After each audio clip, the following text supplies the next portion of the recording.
I keep telling people that we're going to see some nicer weather soon. My sister has a birthday a week from today, and I was buying a birthday card for her yesterday. And the woman over at the checkout over at Albertson said, "Where does your sister live?" And I said, "Near Buffalo, New York."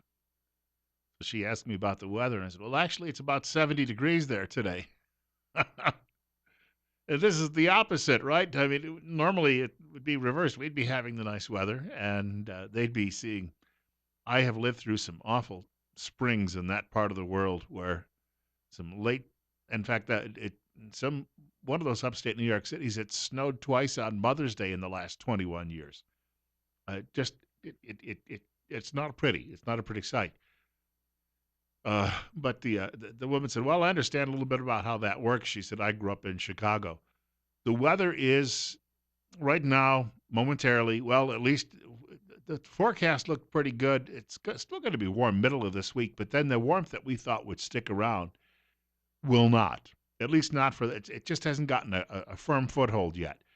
But as we do start seeing things get warmer and dry out, a lot of you folks out there have been planning to build something new, the dream house or the vacation home. You want to get it off the ground and you've just been waiting for the warmer weather.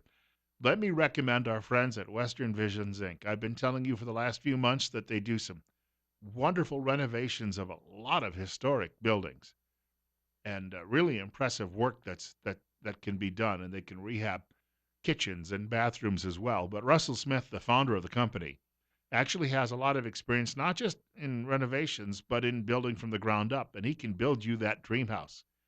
If you'd like to know more, I'd like to recommend that you check out the website for Western Visions. That would be western-visions.com, and you'll see some great examples of the work they're doing. As I've mentioned, they're completing work on a historic home. It's a renovation in Cassia County, and this place had, in fact, one of the rooms is the oldest freestanding room in that county, and it's going to become a private lodge. But just a spectacular looking building, and the craftsmen are doing wonderful work.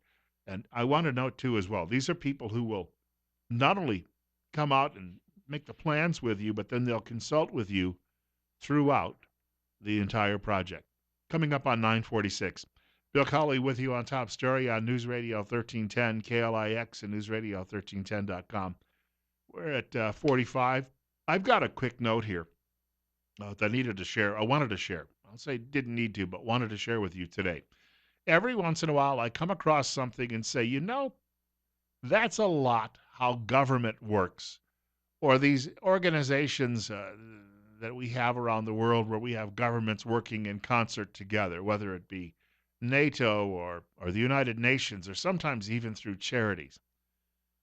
I was looking around my YouTube feed this morning when I came across this. It just popped up in my YouTube feed.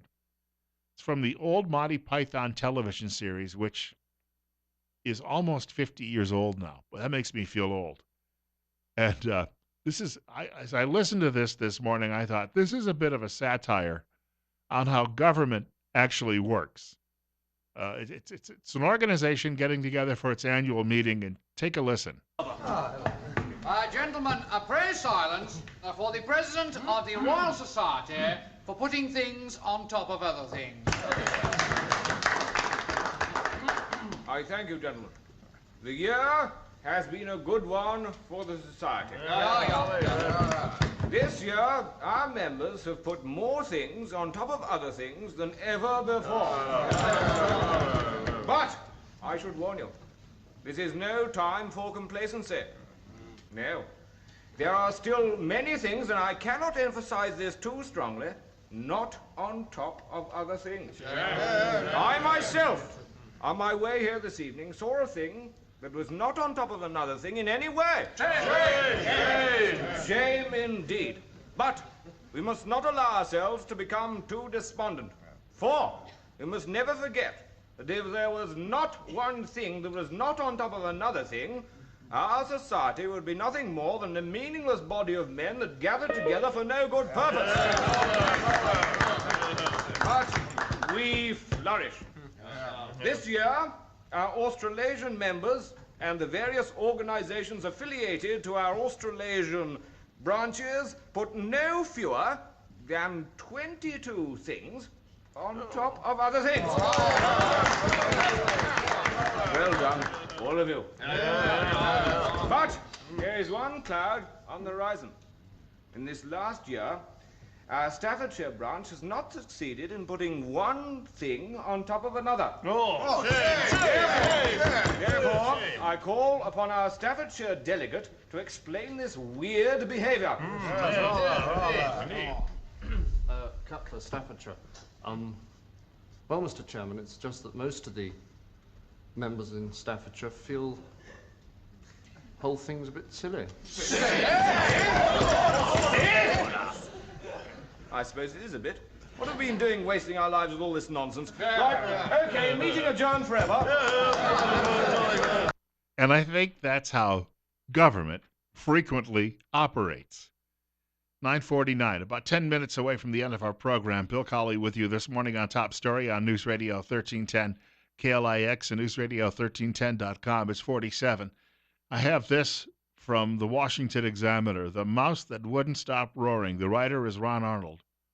And he asks the question, why did the U.S. Fish and Wildlife Service waste over $100 million taxpayer dollars to save the Preble's meadow jumping mouse from extinction when the little critters are alive and well from Colorado to Alaska? The Pacific Legal Foundation, a conservative public interest law firm based in California, has asked the Federal Wildlife Service that question by filing a delisting petition to remove the mouse from the threatened list of the Endangered Species Act.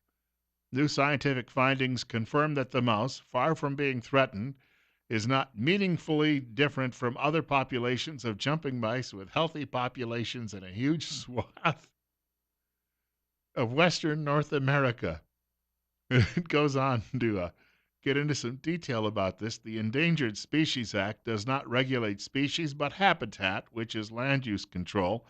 The Fish and Wildlife Service uses its power to separate land from use. The Preble's mouse listing prohibited public and private landowners from disturbing its habitat in any way, costing landowners about $18 million each year, which ignited endless rancorous debates. Fish and Wildlife would not relent. The previous mouse studies focused narrowly on populations in the eastern Front Range regions of Colorado and Wyoming, but more recent studies have moved beyond that limited territory with new biogeographical techniques, more sophisticated genetic analysis, and dramatically wider sampling. In 2013, the peer-reviewed journal Molecular Ecology published a comprehensive analysis of North American jumping mouse populations conducted by biologists Jason Mullaney and Joseph Cook. They concluded that the Preble's mouse is, quote, part of a single lineage that is ecologically indistinct and extends to the far north, unquote. To the victims of bogus subspecies listings and who suffered under this one, quote, them's fighting words, unquote. PLF, that is the legal foundation fighting this, submitted the petition on behalf of a broad coalition of agriculture, business, and sound science advocates, including wildlife biologist Dr. Rob Roy Ramey II. Also, the Colorado Cattlemen's Association, Colorado Association of Home Builders and Housing Building Association of Colorado Springs, Wyoming Stock Growers Association, and the Center for Environmental Science, Accuracy, and Reliability. And the writer says it's not industry attacking their problems with piles of money. We have to mention a couple of other points here on page 2 about this. He says, Ramey told me, quote, the Fish and Wildlife Service has consistently demonstrated an inability to reverse listing decisions that they are deeply vested in, even when the data have consistently proven them wrong, unquote. Ramey said, quote, the FWS modus operandi on contested ESA listings typically involves 3 key elements: obfuscation, intimidation, and ignoring contrary evidence. And then if it looks like they are going to lose badly, they will simply move the goalposts and call for more research. The answer is not to give the Fish and Wildlife Service more money, unquote. Bill Colley with you this morning. We're at 9:53. It's 47. You're listening to News Radio 1310 KLIX and newsradio1310.com. Caller, you're on the air. Bill, Dirty Rats Run They Mouse program. Colley, That's a pretty well said pun. Dirty Rats running the Preble jumping mouse, as now determined to be. And 4 years ago, they discovered that the Preble jumping mouse was indistinct. You could not tell the difference between the Preble jumping mouse and any other jumping mice throughout the Northwest, through Western Canada, and into Alaska. Should have solved it, but it didn't. Telephone number to reach our program this morning, 736-0300, 736-0300. And as long as we're talking a little bit about government this morning, a couple of other quick notes. Government has been pushing in some parts of the country this notion that employers don't know enough about how, well, there was an old Bob and Ray sketch that I happened to see years ago where the two of them are talking. One of them is interviewing the other. Ray Goulding is he is playing a business owner, and Bob Elliott is playing the reporter. And he says to the business owner, "Well, how much do you pay your employees?" And he says, "Well, we pay them 14 cents a day." "How do they live on that?" And he's, "Well, we don't like to pry into our employees' personal lives." So he goes on. Bob's still incredulous, and Ray says, "Well, I have been told that some of our workers actually forage for food in the forest at night." Government tends to believe that everybody out there is just simply out to get the little guy, or in some cases, the little mouse.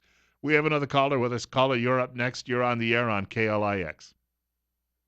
Yes, that mouse is a kangaroo rat around here, and we have them up at a farm up in Bruno and Glens Ferry.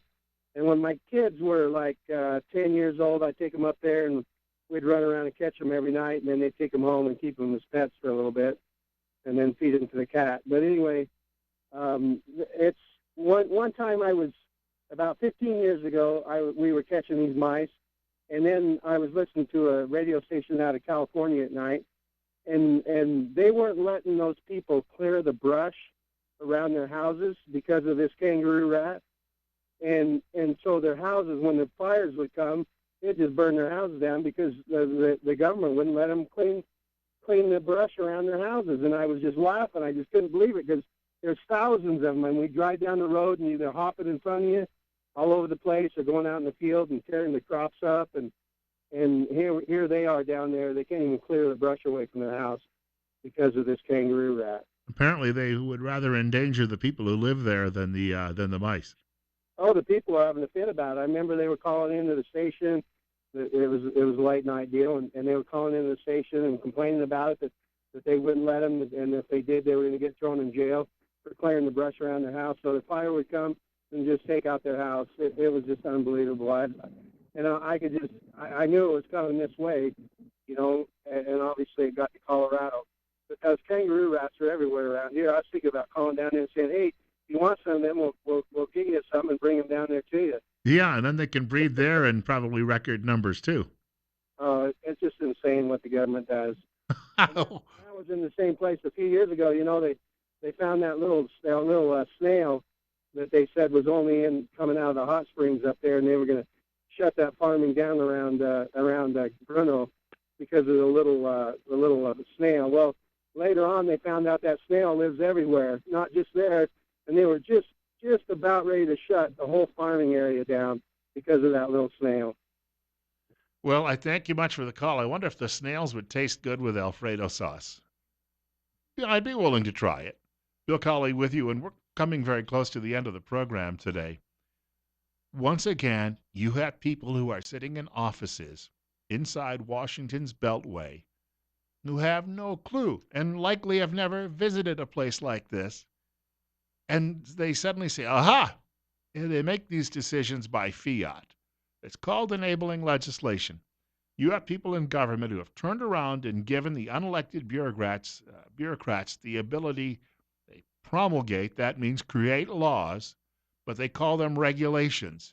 And they claim, well, it's not a law, it's a little bit like saying when you get, you're paying a tax or a fee. I had a state legislator one time argue with me that a fee wasn't a tax. I said, what? Do I pay you the fee out of the left pocket and the tax out of the right? It's money nonetheless. Oh, pay no attention to that man behind the curtain. God willing, if the creek don't rise, they'll allow me to come back tomorrow morning and do this all over again. Steve Millington will be joining us at 8:30. Also, we're going to be visited by Dave Kirk, Captain Kirk from the Boy Scouts. Will spend some time in studio with us talking about the upcoming food drive, the Boy Scout food drive.